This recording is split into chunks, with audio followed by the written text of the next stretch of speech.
We'll fly up.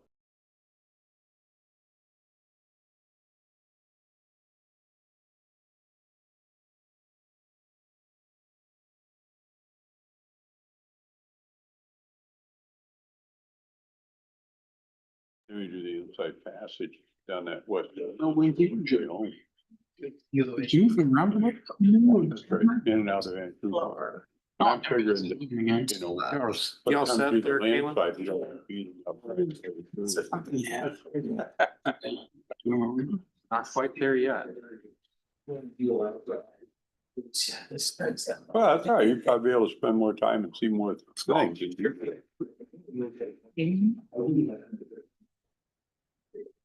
That'd be cool.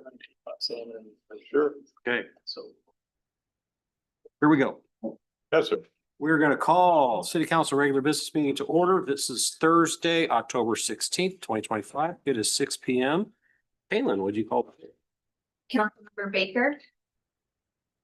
Councilmember Brown. Here. Councilmember Cool. Here.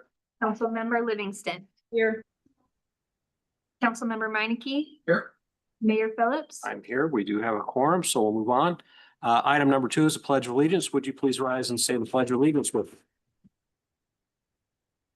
I pledge allegiance to the flag of the United States of America and to the republic for which it stands, one nation, under God, indivisible, with liberty and justice for all.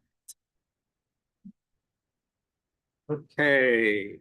Item number 3 is approval of the agenda. Would anybody like to move any of the consent agenda items to the regular agenda? Hearing none, can I get a motion to approve the agenda? Motion. Second. Okay, motion by Cool, seconded by Meineke. All those in favor say aye. All those opposed, same.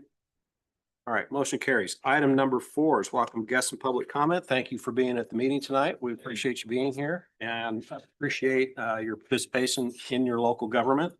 At this point in time, we'd open up the dais for any comments for non-agenda item that you want to address council with.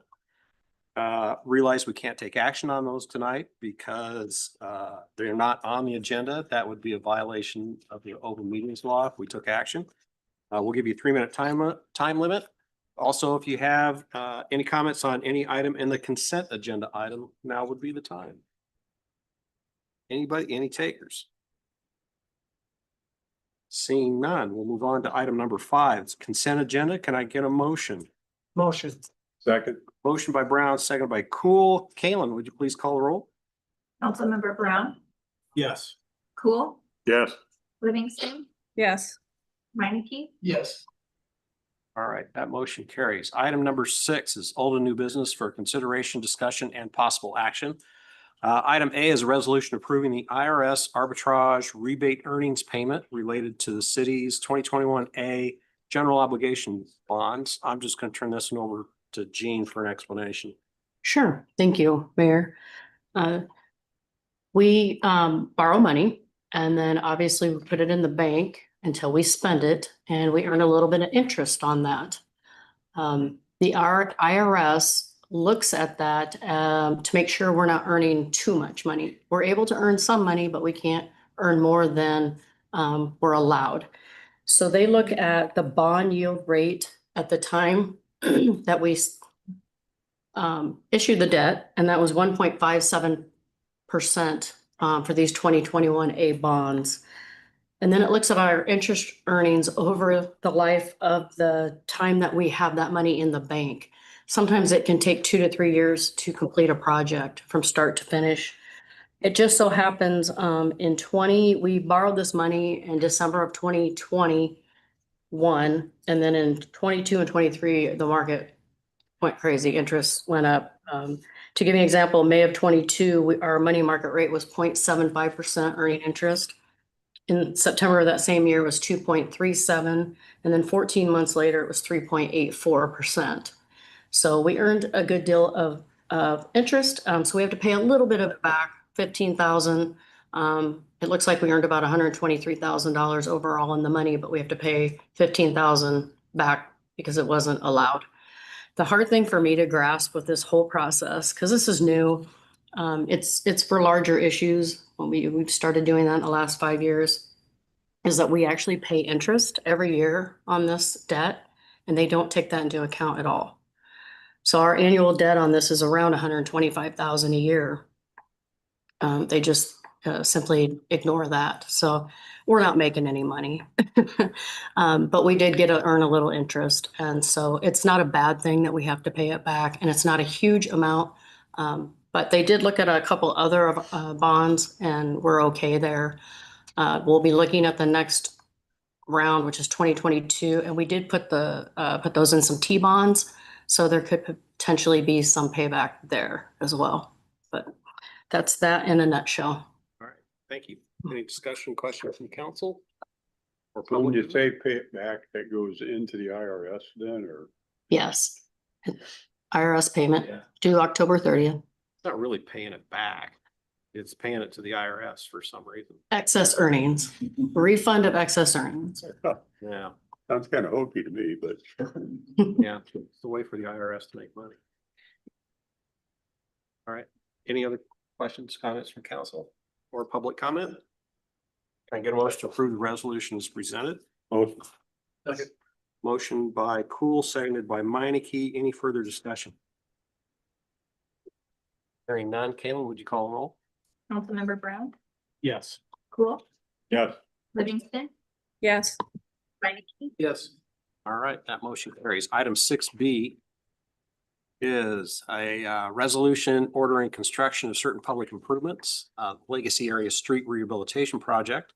It's approving preliminary plans and fixing a date for hearing thereon and taking the bids therefore. So Colonial Parkway and the Circle, Legacy Circle, need some rehabilitation work done. This is being done to improve the condition of the streets and also to correct some of the pedestrian ramps in the area. Wayne, I'll let you take it from here. Thank you, Mayor. You summarized it well. The only other additional work being done will be pavement striping of Colonial Parkway, delineating that into 2 lanes each direction. We'll take bids this fall. Work will occur in the spring. What questions council have? Comments? Or any public comment? Hearing none, can I get a motion to approve the resolution as presented? Motion. Second. Motion by Brown, seconded by Meineke. Any further discussion? Hearing none, Caitlin, would you please call a roll? Councilmember Cool, yes, Livingston, Yes. Minneke, Yes. Brown, Yes. All right, that motion carries. Item 6C is resolution approving private stormwater improvements policy. So we have several private stormwater facilities throughout Norwalk. This could be like a drainage way, a detention pond, or even a small creek.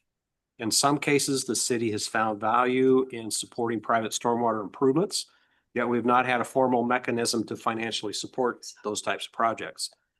So this policy will help provide guidance for those types of requests. I want to point out that a big emphasis within this policy is financial participation by the private parties.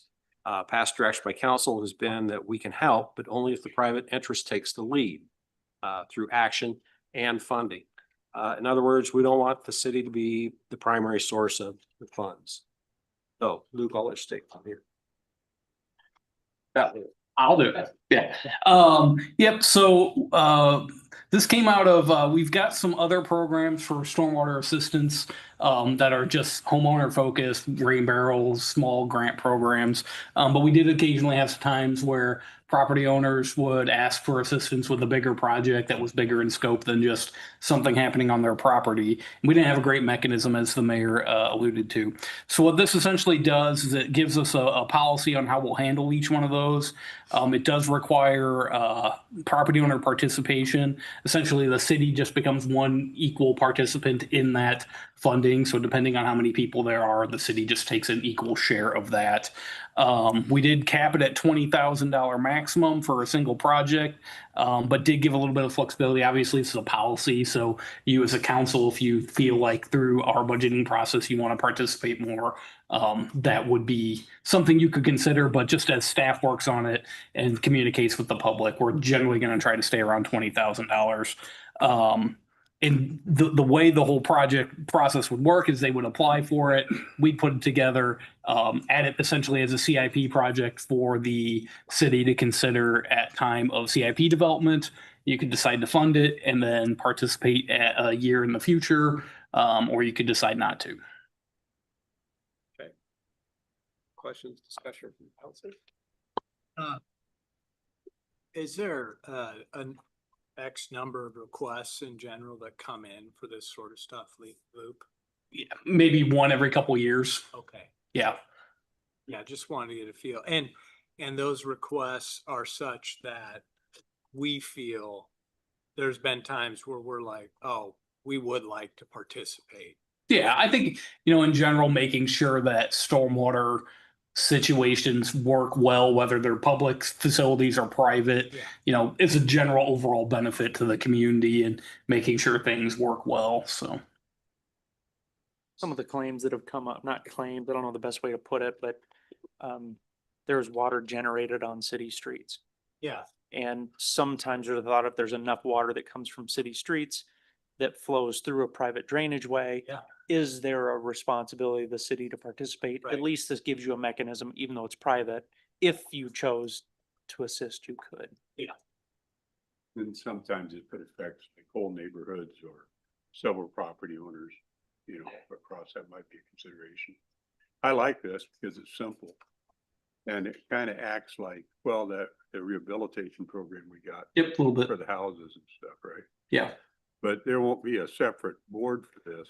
This will just come to us on the CIP. Yeah. And we decide at that time if we're in or not. We felt like that was going to be the just easiest way to not create more work for us as staff, not create a whole separate review committee or anything. Just, You want to be the chairman of a review committee again?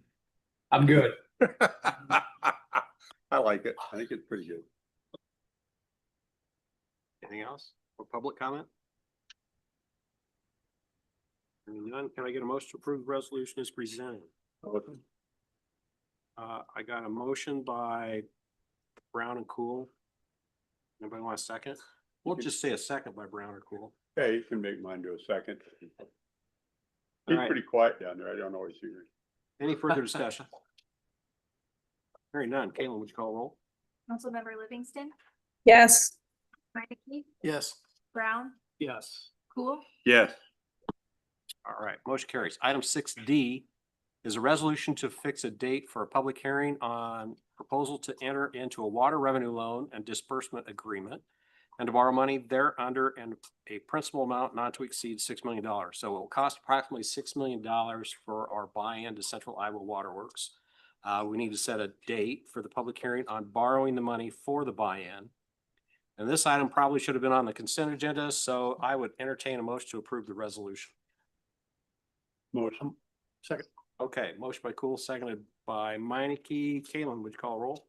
Councilmember Minneke, Yes. Brown, Yes. Cool, Yes, Livingston, Yes.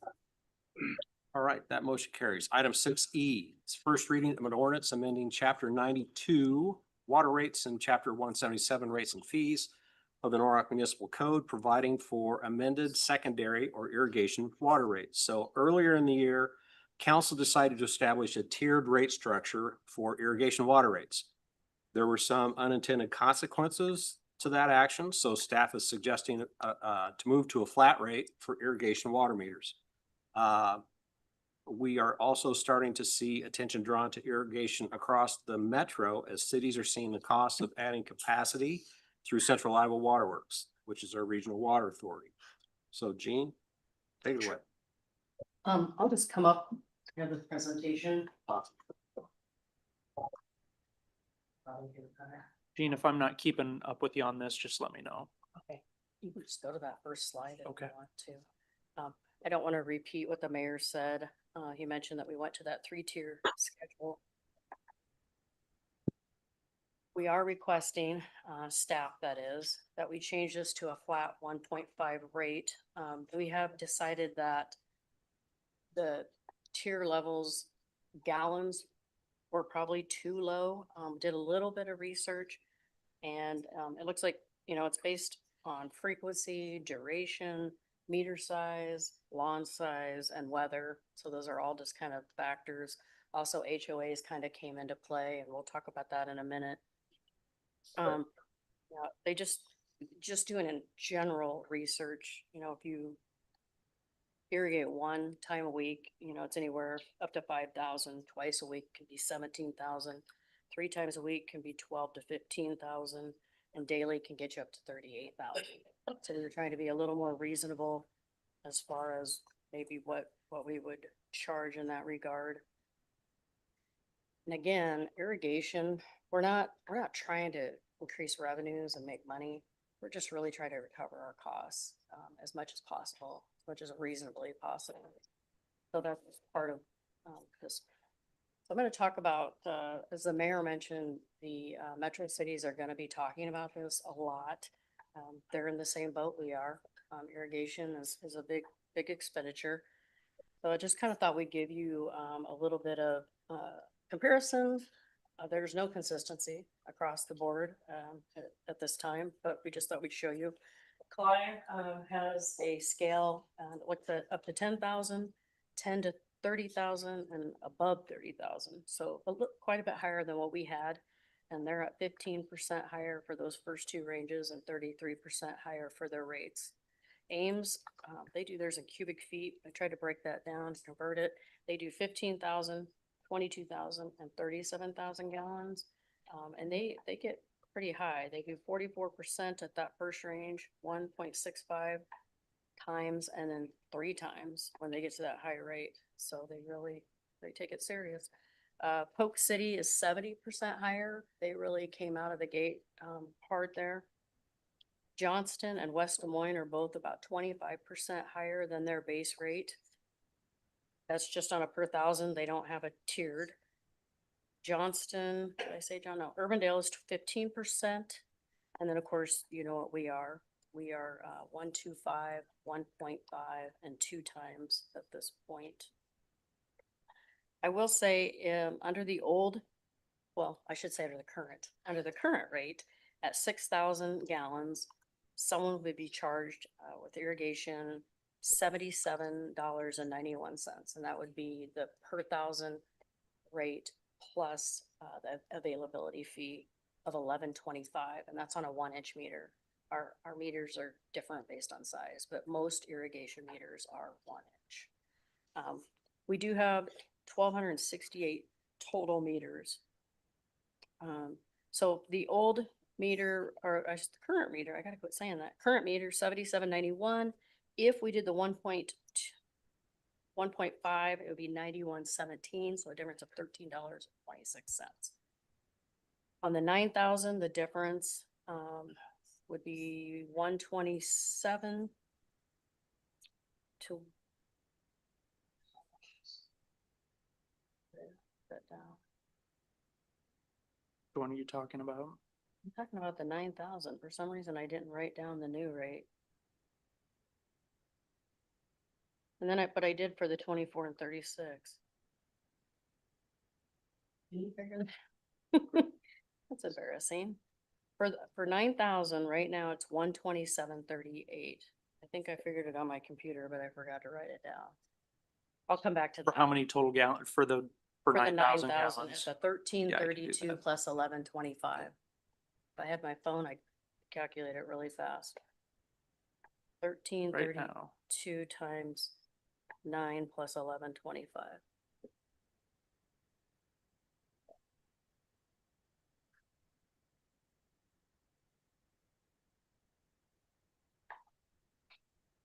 So 9 times 1332 plus 1125 is $131.13. Oh, that is the new rate. Okay, moving along. So we were thinking if we put like 24,000 into the new, if we do the 1.5 and they do, let's say 24,000. Based on that, our current on a 1-inch meter, they would pay $330. On the new, it'd be $384. Difference of about $53. Sorry, When you that's say the new, you mean the proposed calculation or proposed rate? Okay. current and proposed, you're right. Okay. I again that long. I apologize. No, that's all right. I just want to make sure I understood. You could go to the next slide, This one? please. I just wanted to show them, Waukee is about 42% higher. They just charge a $4 more under their rate. Des Moines has a 3-step and they just put this into place.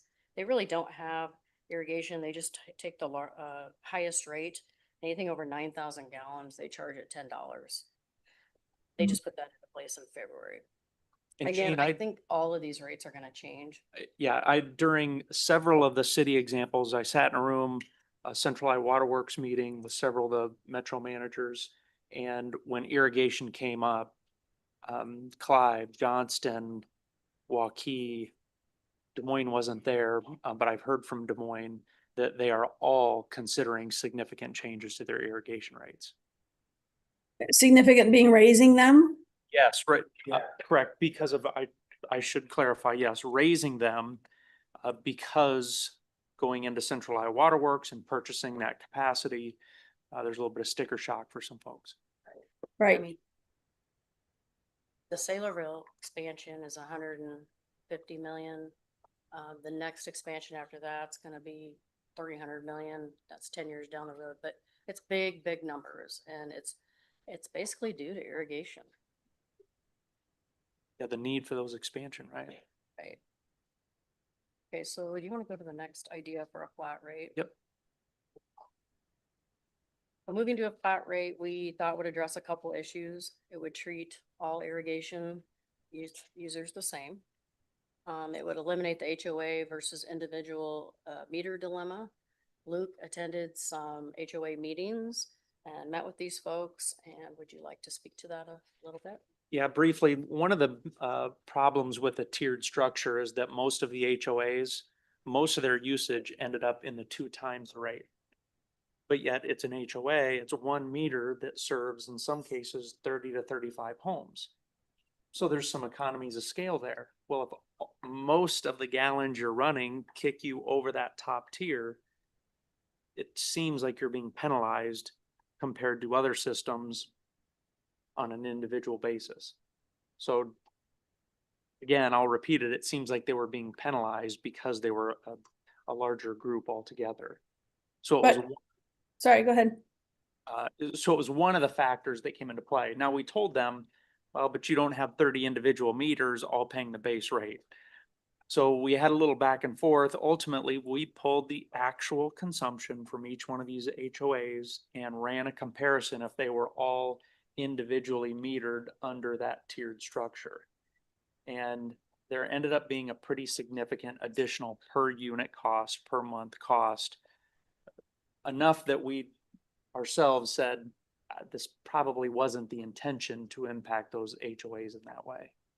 So it was more with the new. With the tiered approach, it was Then if more we expensive for the Hook up an HOAs. individual and charge them. Correct. Okay. Correct. So I want to make sure I understand what you said, Luke. You pulled all the HOA numbers, and if they had all been on individual meters, they would have had less total water consumption? They would have paid the city less for the same water. Okay. But because they're on these regional systems that I would argue tend to be managed a little bit better because the HOA, it's on such a large scale, they usually have somebody in charge of managing that system. And what we were trying to get after with the tiered structure was asking our residents to be more detailed with how they manage that irrigation water. So HOAs, just because of their size, were automatically kicked in the more in that penalty tier and charged more. Okay. In addition, this year was a lot drier early on than last year. And even before the rates kicked in, they were using a lot more water. So they, that's something that needs to be explained as far as there was more usage. Okay, so what this flat rate thing would not do is it would not incentivize a responsible person who uses a minimal amount of water. And it does not cover our irrigation costs, but neither tier is going to. Again, we're just trying to be reasonable and. What would cover the irrigation cost? I will show you numbers on the next slide of what our irrigation estimates are, what we spend. We could go to the next slide. We believe under the current system, we would receive about $800,000 a year. That was based on past usage. Now, this year's different. We had a ban on water usage, so we won't get good numbers this year. We do believe going to the 1.5 based on 2024 numbers, it would be about 700,000. So by going from the tiered structure to the flat rate we'd be down about $100,000 from our revenues. And that $100,000 difference, is that what HOAs are, just throwing out a term, overcharged? Or I guess I'm trying to figure out, right, what's the amount of money that HOAs are getting overcharged, as it were, in our current system versus this $100,000 that we're gonna be giving up every year, and that other non-irrigating taxpayers are paying additional costs because irrigating, I'm making an assumption, irrigating taxpayers are the ones that are pushing us over the water, over our water limit, driving up our water fees. As I'm gonna look that up. I have that information here. Let me look Okay. it up real quick. As far as the 800 to 700, we took actual numbers from 2024 for everyone that uses irrigation, and that's about 1,266 meters. To tell you the HOA difference, we'd have to look that up, and Luke's gonna look that up. And that's not really a critical factor for me, but I just wonder how much of that is attributed to the HOA and how much is it attributed to just people who are irrigating. And again, the average, the non-irrigating taxpayers are being penalized for the irrigation pushing us over the limit. Well- That's a true statement. Everyone is paying. It spreads it across, whether you irrigate or not, you're definitely paying for costs. Can you say if this would cover the cost of the water that's used for irrigation, what our cost is? It would not cover 100% of the cost. I'll show you on the next spreadsheet Okay. what those costs are. This just gets us to what we think is a reasonable amount. We're trying to get residents or ratepayers used to a higher rate and understanding that there is a premium to using treated water on lawns. I suggest reviewing this maybe next year, maybe in 2 years when we have better numbers, maybe see what metro cities do, but we'll keep this on the radar and be sure and review this I probably. just wanted to highlight, Ed said earlier that he couldn't hear me. And I just found out that that's true because he asked the exact same question I did a minute and a half before he asked it. But you have a better answer. So if somebody wants to ask it a third time, maybe I'll entertain that too, George. So I got to speak up, Ed. Thank you. Appreciate it. Luke, would you mind hitting that Oh, next slide? Sorry. So the final slide is this will give you an idea of what our costs are. And so, some of these are estimated, but we look at the two first are debt service numbers. And I can safely say that those are attributed to irrigation. Would we need a new water tower if no one irrigated? Probably not. We'd have the storage, we'd be fine. So our debt service payments beginning this year is 98,000 and that jumps to 276. And that's because that first year is an interest only payment. But if you look at those payments, those are attributed to irrigation, the Central Iowa Waterworks expansion debt service. Again, that jumps up as well because we're doing both these in this year. We're doing the Central Iowa Waterworks buy-in and we're doing the water tower So those are first year interest payments, and then you can see the difference. Those jump up over the next few years. The other three, like the variable cost for Central Iowa Waterworks and the buy-in debt service, I attributed 35% to, and that could be low, but I talked to Matt at PFM and we kind of came up with that number, thinking that was pretty reasonable amount to attribute to that portion. And then the O&M budget, we do like water main upsizing, we do meter replacements, things of that nature, staff time in dealing with that type of stuff. We put in 20%. So we estimate our irrigation costs are about 32% of our overall budget. And then we think in 27 and beyond, it's going to be closer to 45 to 50% of our budget. It's just the reality of the costs. A lot, those expansion costs for Central Iowa Waterworks are pretty high. Okay, I got an answer on the HOA. You're not gonna Okay. like the answer. It's a range. So we ran the numbers. We have approximately 517 individual housing units that are served by an HOA, somewhere in the range of anywhere from 12 units per HOA up to, I think our largest one is like 38. In some situations where that HOA had minimal usage, there was no difference because they were in the lower tier. If you're in an HOA that used quite a bit of water that kicked them up enough to be in that highest tier, they saw as much as a $10 per unit across the entire HOA. So if I look at more the conservative side, it could be as low as $6,200 per year. If you look at the more intense and assume they're all intense, it would be $62,000 per year. Wow, okay. So that is a huge range. I'd love to show you the spreadsheet, so I geek out on that stuff and I would explain why, but that's the range of what the impact could be. Okay. And There's go ahead.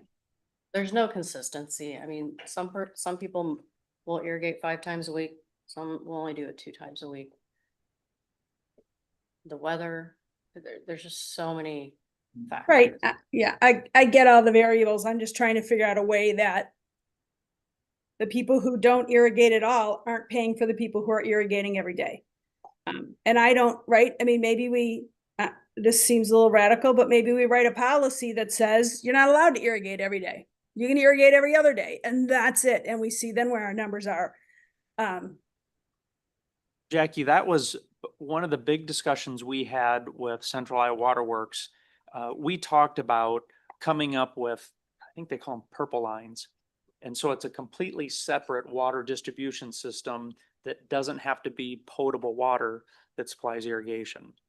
The director at Central Iowa Waterworks mentioned that they believe there's a lot of other mechanisms that can be used, just simply some education to folks. There are things you can add to your irrigation system that will review. If you're connected to the internet, it will do some analysis for your area, determine if there's rain coming, if there was rain, and it will adjust your system accordingly. So it sounds like there's some technology alone that can significantly reduce irrigation. Maybe that becomes mandatory within our systems. But Jackie, I've got to tell you, we've determined that if we charge irrigation users 2.27 times the regular rate, that is roughly equivalent to what they would pay for sewer. So if we were to charge irrigation users what they need to pay, they would eliminate their irrigation meter and just be billed like everybody else. There is some value to the city to determine the difference between irrigation water and those that are just using regular water. So if we go too far, we disincent people from even having irrigation meters. Then possibly you make a requirement that everybody has to have an indoor and outdoor meter to track. We could jump down a rabbit hole. You can go down quick because there's just a lot of issues with irrigation. And where we came to after a lot of this discussion is that simply going to that 1.5 times gets us closer to irrigation user paying a more fair share, but it's not where it needs to end up. Right. I think that's your ultimate. I can't hear you, George. Well, just based on being on that committee, you hear kind of what they're thinking and they're all over the board. I'm guessing in the next 2 years, you're gonna see that go up really high on the irrigation. And everybody's just trying to get their feet underneath them and figure it out what they need to charge. Probably get to more consistency among the cities, but so it might just take a couple of years. In the meantime, we're just gonna subsidize the high water users. So I think that's a good point. That what I'd like to see is I'd like to see the waterworks look at a strategy of, that would be the same across the metro area as far as control measures, right? And price and stuff should still be up to the individual community, what we can set, whatever it is. But the control measures could be very similar, if not the same, right? And then maybe when the mayors are meeting and they're having their fish and chips or whatever it is mayors do, they could take a look at those things and see if, you know, it's possible politically for us to push that through councils. So we'd all have a similar approach, right, as far as the control measures go. And then each community could determine their prices with what they think is fair. But I think that'd be a good way to go. You know, I don't want to be in the business of saying you can only water your lawn twice a week. You know, I mean, that's right. But maybe Iowa Waterworks might say, well, we got a policy that all of our users, this is the most you water. You got to get some kind of exception or something, right? And anyway, I would be much more in favor of that approach myself. So why do we need to do this that's why I this want year? If there's, ideas to educate people, best practices, suggest best practices. I'm not involved in that part, but there's a group that's doing that. It's more the technical people, I think. so why do we need to do this now if there's so many questions and so many cities are gonna change things next year? Why are we not just sitting back, keeping the status quo and waiting until next year to see what happens and where people go? You mean status quo is keeping the tiers in place? Yeah. That is certainly an option you have. Okay, I know that's an option we have. Why is it one that's not? I'm not arguing, I'm just asking, why is it not one that's recommended? Why is this coming to us now when water costs are gonna go up and now we're gonna take $100,000 out of our water budget by changing our system? I'm just asking the question so I can understand better. The bottom line is the tiers that were chosen are too low. They're way too low. So I'm gonna throw out a number. I don't know how accurate it is, but I'm gonna say 80 to 90% of our irrigation users automatically get kicked into that highest tier, which is 2 times the regular rate.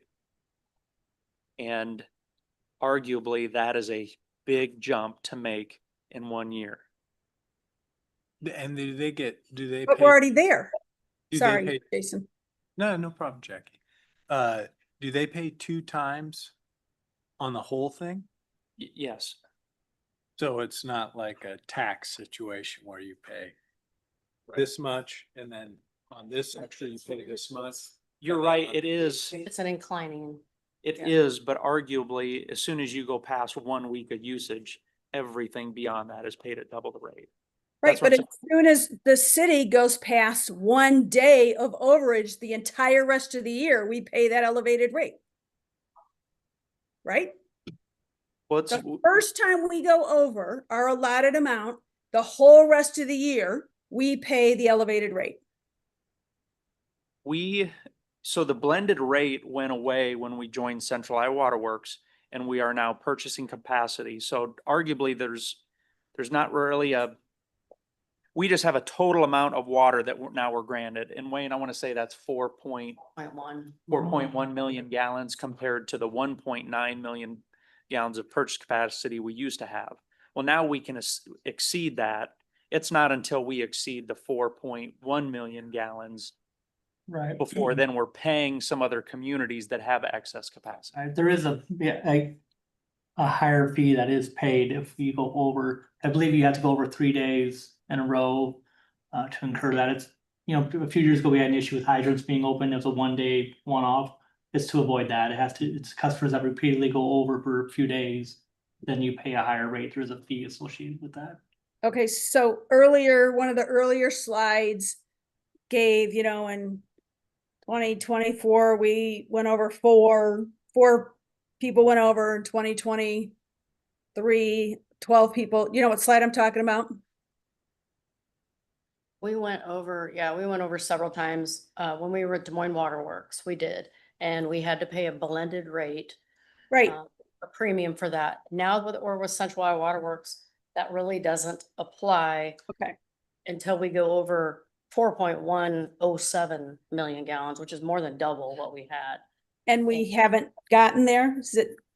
Our highest today is 2.7. Okay. All right. Last 5 years. Thank you. I feel much better about the whole thing then. Okay. Of So course, really we still want to shepherd our water use because Right. we may have other entities that would like to come in and use water and see us with capacity, they might want to come here. Right? I will say that, I think that it's certainly worthy of noting that irrigation does bring value to your community. Maybe I can probably only speak for myself personally. When we don't irrigate at my home, my lawn turns brown and then I don't have to mow as much. But when you drive by commercial properties, when you drive by a property that has irrigated and it's a nice lush green lawn, certainly to me, that has a much better appearance. Maybe it's not enough to account for subsidizing water for all irrigation users, but it's at least worthy of noting that there's some value. Right. And I Value. agree with that 100%, Luke. It's the people who, and I understand that, you set your irrigation meter on a timer and whatever else, but it's the people who are watering when it's raining. It's the people who are watering every single day. Those are the people that I have an issue with. I agree, having a nice green lawn is great. You don't have to water every single day to have a nice green lawn. You are simply wasting water. I really wish Brian was here. I feel like he's our resident expert on irrigation. And He And is Jackie, now. you're saying exactly what we have heard Brian say so many times, is that there's so many folks that abuse it. It's just not necessary. It's unhealthy for your lawn. Right. I agree that I would also like to get away somehow from the non-irrigators subsidizing the irrigators, right? Maybe we can study on that over this next year here. Waterworks looks at what they're gonna do, right? We can think about that on how we approach it. I would love to say that the impact of higher rates will change behavior. Unfortunately, our experience is that's not the case, nor is it the case from some of the other communities that we've communicated with. Which just reinforces going higher with the rates. This is a step to get us there. I know I'm arguing against setting it at one. There is some level of pain that you're like, okay, that hurts. I think the people that have spoken to me have noticed a difference in the rates. Right? I mean, they notice it. It's not that it's not noticeable. Right? The thing we're voting on tonight, Gene, does that occur to you as like, this is probably gonna be very temporary? I believe we'll make changes. Yeah. So we might be voting on something that is even next year. I We would would not make. doubt that we will So be it's, looking at it's it again. very so. temporary. And it's temporary, kind of, this is how I'm seeing it. Okay, for at least 1 year, simplify it. Give everyone an opportunity to figure out what this new thing or how we're gonna get to where we need to get to. And $100,000 is kind of, for 1 year, is no big whoop. I'm just saying how I'm understanding this. In the grand scheme of things, yeah, I mean, it's a lot, a huge amount of money. I'm with you, I think education is big. I think I think people need to understand, it's treated water that they're using for the. Yeah. And that costs a lot of money. Yeah, and I mean, I think Ed and Jackie have both spoken to, you know, like, people who aren't doing it at the end of the day are subsidizing people who are. Absolutely. And,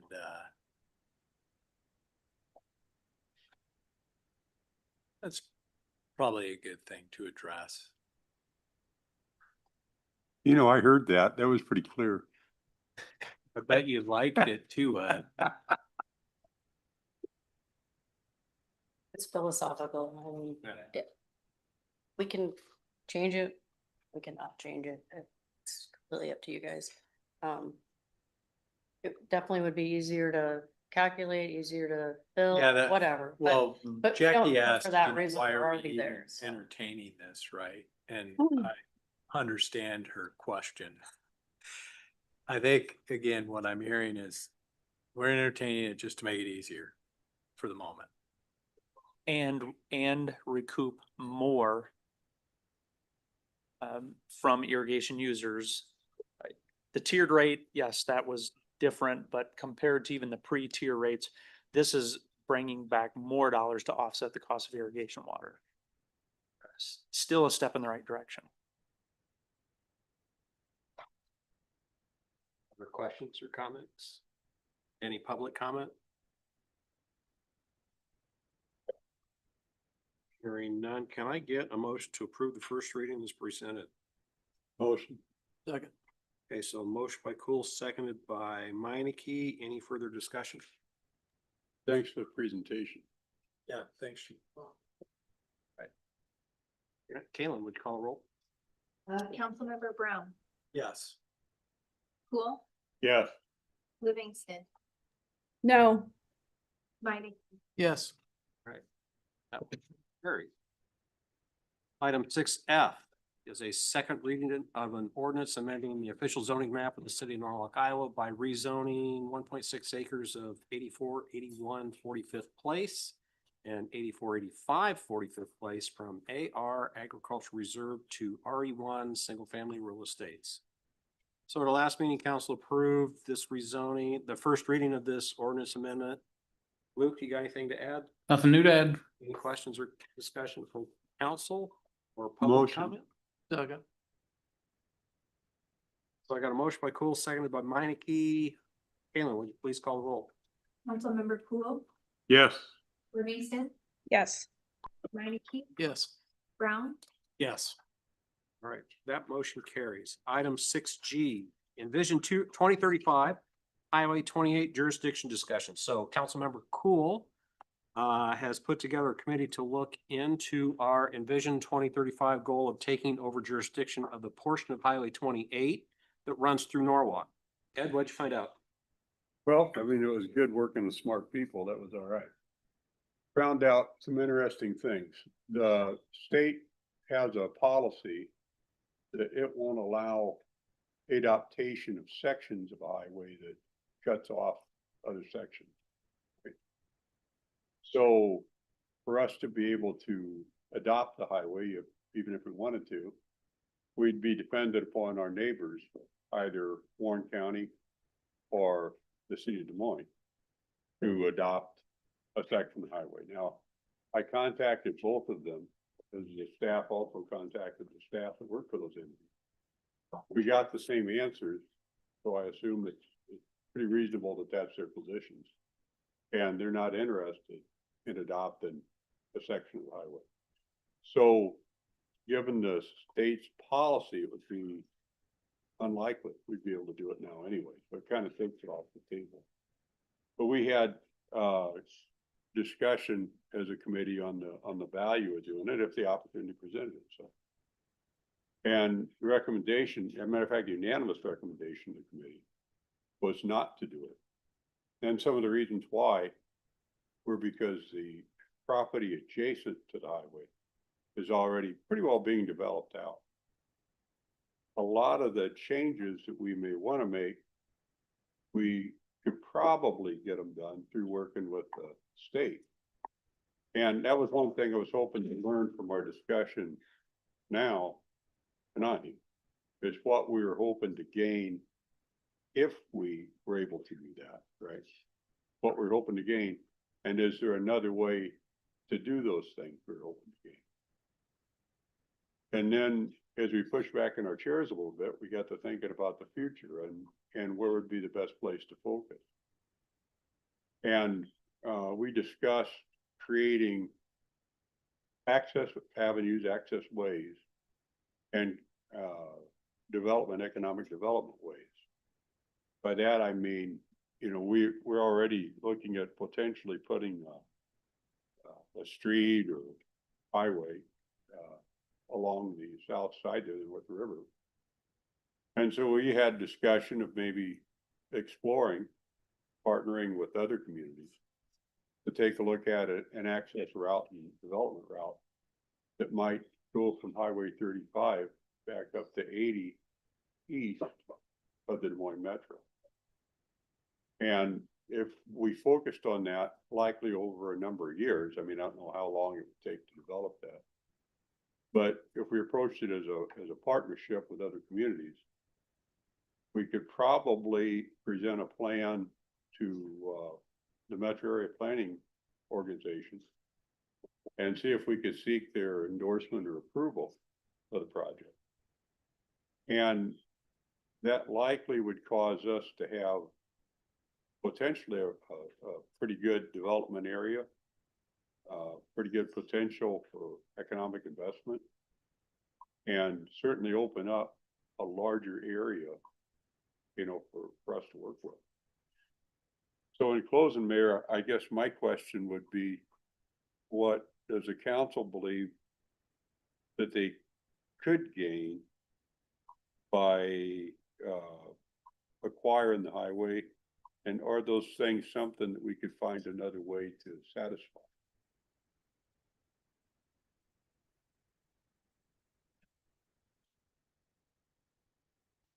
Yeah, I think one of the things that we wanted to look at or to accomplish there was community survey showed that there was some dissatisfaction with the condition of roads.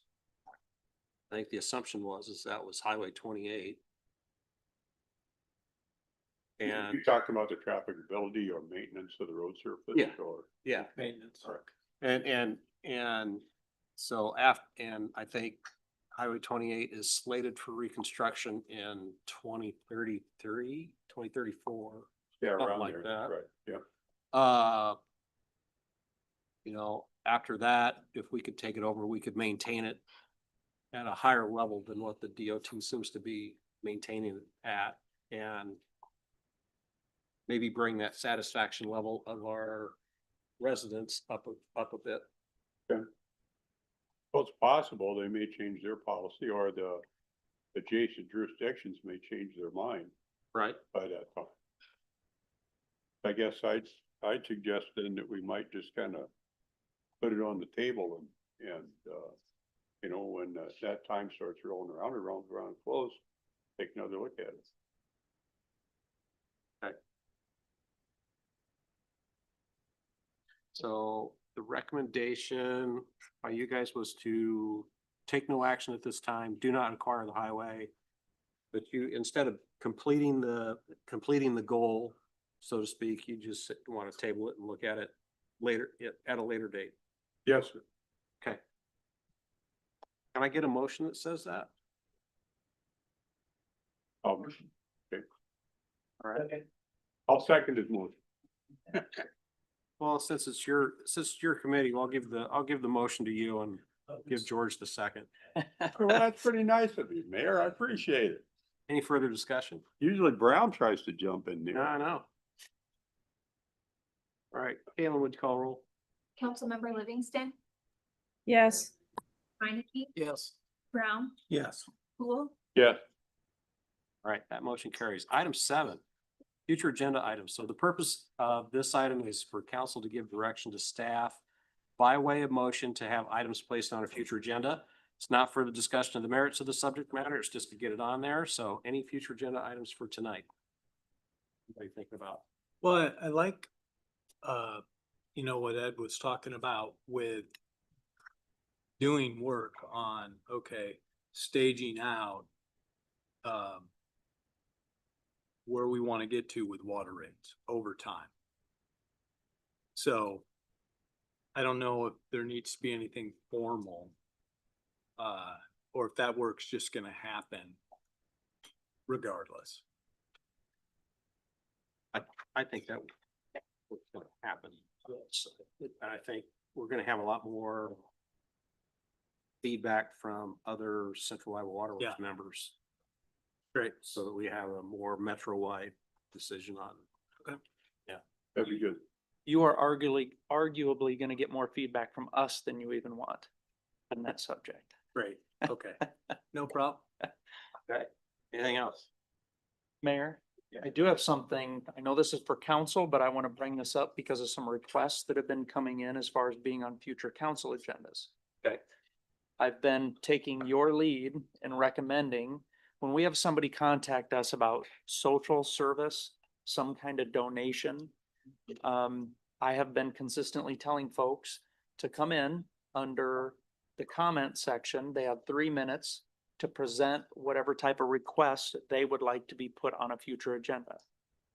And then during this time, you can decide if you want to invite that organization back for a formal presentation. Yeah. Is that good? Yeah, I like it. Okay. I will stay that course. Awesome. Thank you. Great. Okay. Item 8. Council inquiries and staff updates. I'd like to remind everybody that this is a much less formal portion of the meeting. You're gonna hear some joking, maybe some back and forth banter. That's good. And we believe that this can build camaraderie and cohesiveness between staff and council. So, George, Nothing. all right. Ed? I don't have anything either, Mayor. No, I hate to break the trend there. 77 permits in September.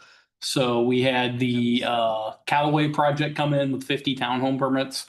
So that's keeping us busy. But then 27 single family is pretty solid for a month.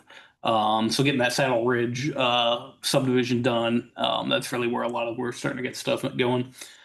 So that's been good. You did also approve another LMI project tonight in consent. So thank you for that. But I thought I'd give a little update on that. We've been running that program for 4 years now. We've given out a total of $186,000 of assistance for needed home repairs. And about 75% of that is through Central Iowa Housing Trust Fund grants that we've gotten. So that grant cycle is coming up again this fall, so you'll see us asking to submit for another one, and we'll likely keep that going. Cool. Great. Awesome. Gary? Nothing tonight? Wade? The project on 50th Avenue has been progressing very nice. I understand it's frustrating for some of the people out there. There is some delays with the temporary signals. One of the advantages of the out-of-state contractor is they're in from out of state and they're working long hours and they're really making great progress. So that's good to see. The work they're doing, one of the final stages of the project is milling the surface of the pavement. So you'll see patches and some dowel bars being put in the pavement. They're leaving those high. So when you drive it, it rides rough now. That's intentional. When we're done, that'll get milled down. It'll be a good surface.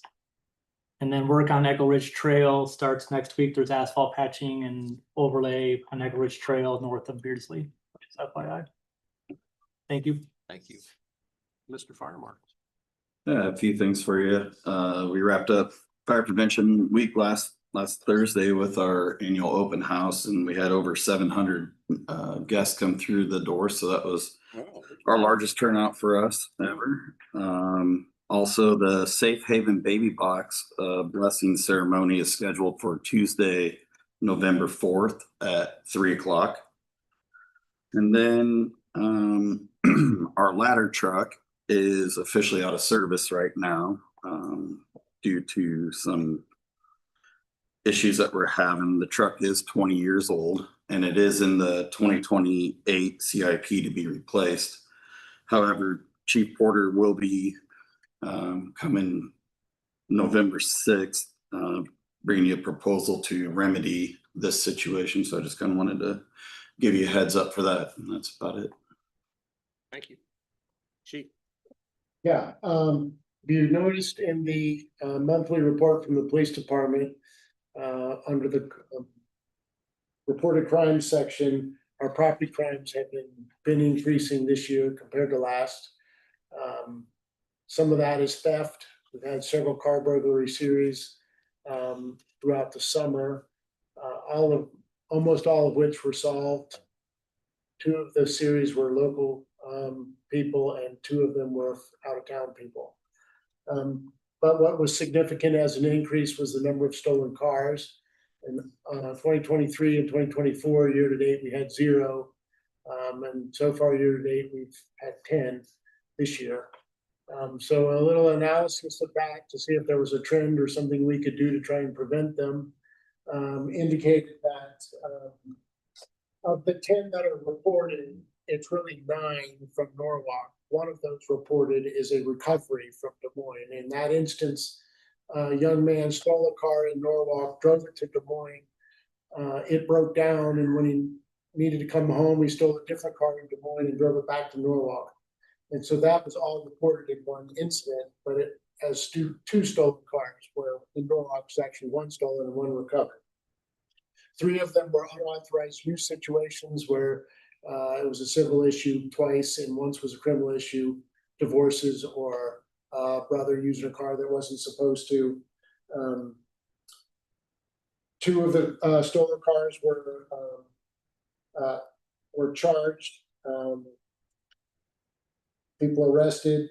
4 of the stolen cars were the result of car burglaries, where during the car burglary series, the suspects they were breaking into random cars, but they found a car unlocked with the keys in it and took it.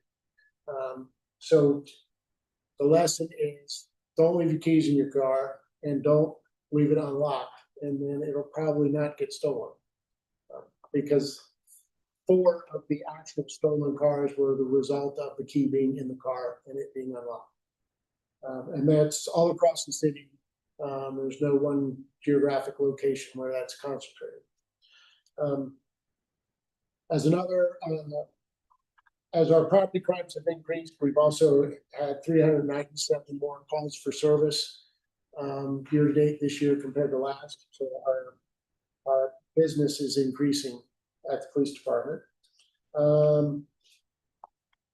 We were asked to do an analysis of our flat camera, LPR camera system successes or uses by the county attorney. As you recall, the county attorney is paying for 4 5 license plate reader cameras we have, and they were doing and they're using grant money to do that. They're doing a grant report. They wanted to report on the camera usages countywide, so we provided them a report. We've made 8 arrests based on the cameras, 2 probation violations, 2 controlled substance violations, 2 suspended or revoked driver's license violations, a harassment, a theft, and 2 thefts. We've also been able to use the cameras to help us prove cases that resulted in criminal charges for displaying a dangerous weapon, controlled substances, drug paraphernalia, theft first, and a burglary third. The theft first was the stolen car that the young man drove in Des Moines. And actually the cameras helped us solve Des Moines' stolen car that got dumped here. So the cameras seem to be working well. As we get, we'll do another report in 6 months probably to just keep track of how they're doing for us.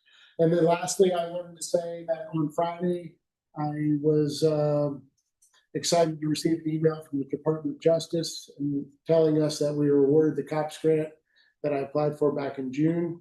That's $250,000 for 2 officer positions if we choose to add them as we go forward over the next couple of years. Next council meeting, there'll be a consent agenda item asking for approval to accept the grant from the Department of Justice. That's all I have. All right, thank you. Gene? That's it. I had more. Just kidding.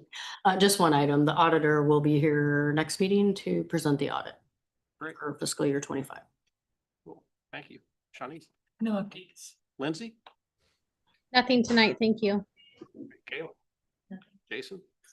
Yeah, one thing, we had a comment this week from somebody noticing things about the wall that we've put in. And I found myself kind of sympathetic to some of the stuff he was saying in terms of the top looking really professional and level. And I assume we're doing stuff about that. So it's not like I'm not assuming that.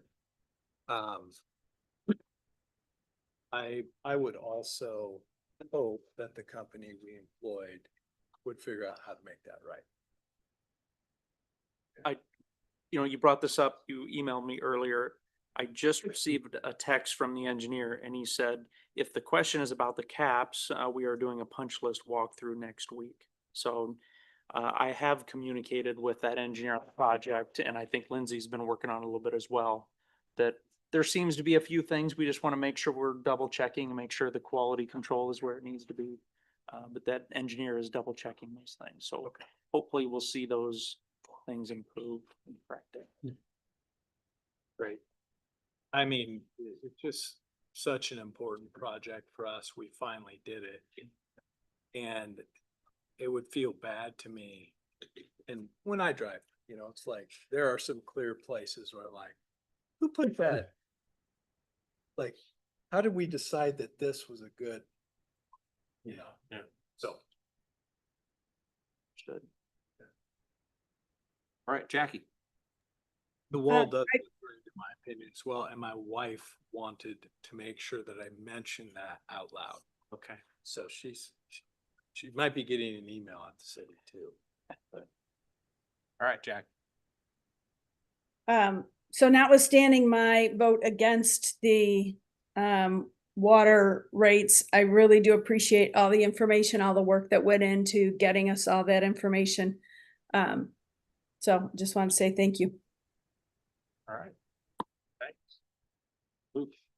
So tonight, under the consent agenda was action to approve the new Parks and Rec director wage. That's a pretty key step in bringing Carissa Williams on board. So at the November 6th council meeting, I think Shawnisa is planning to introduce our next director. So we're excited to have her here, and that will be her second day of work. She's starting on the 5th of November. We're not gonna prepare for that first day, are we? No, I'm here. It'll be a whirlwind, I'm sure. Okay.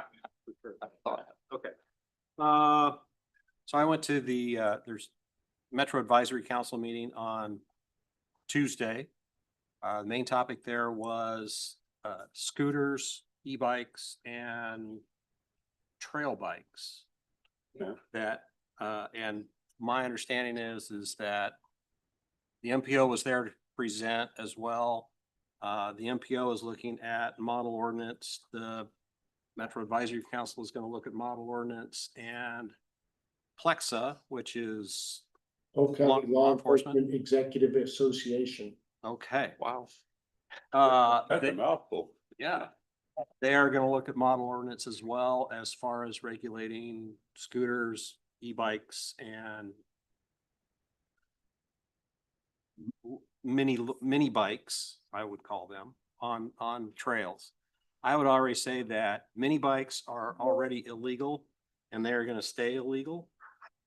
And so just to let you know, I'm writing my article for November is going to have something in there saying that they are illegal, so that when parents see, well, there's a $300 motorbike with an actual gas motor for sale at Costco for $300, they don't buy it for Christmas because they're not legal within the town. So just saying. So that's all I have. I think it'd be kind of interesting to watch the police department try to enforce something. Yeah. I have actually told the police department that, you know, that if they see somebody out on the trails on a bike that has a gas motor on it, to pull them over and impound it. If they're underage. All Make right. make their parents come and pay the impound fee and pick it up. Yeah. So just, Probably only have to do that once, I bet. I think they probably only have to do that once or twice, yeah. I think that organization should be called Plexa because there's a double E. Lisa? Okay. I'll suggest that next time I'm there. Thank you. Yep. All right, forgot to relay the compliment on the sign during the public meeting. I got a compliment already on the city sign. Compliment on the city sign already. Oh, yeah, Don't so- look at it, I haven't seen it. New sign is up on the north side of town. Okay. So the entrance sign is up. It would be interesting to go and see it in the dark, see if they actually have it electrified. Yeah, and does lit it up. glow? That'd be kind of cool. So, that's all I had. I would entertain a motion to adjourn. Motion. Second. Okay, That's so all right, Joy. motion by Brown, seconded by Cool. All those in favor say aye. Aye. All those opposed, same. We're adjourned, 7:10 PM. All right, not bad.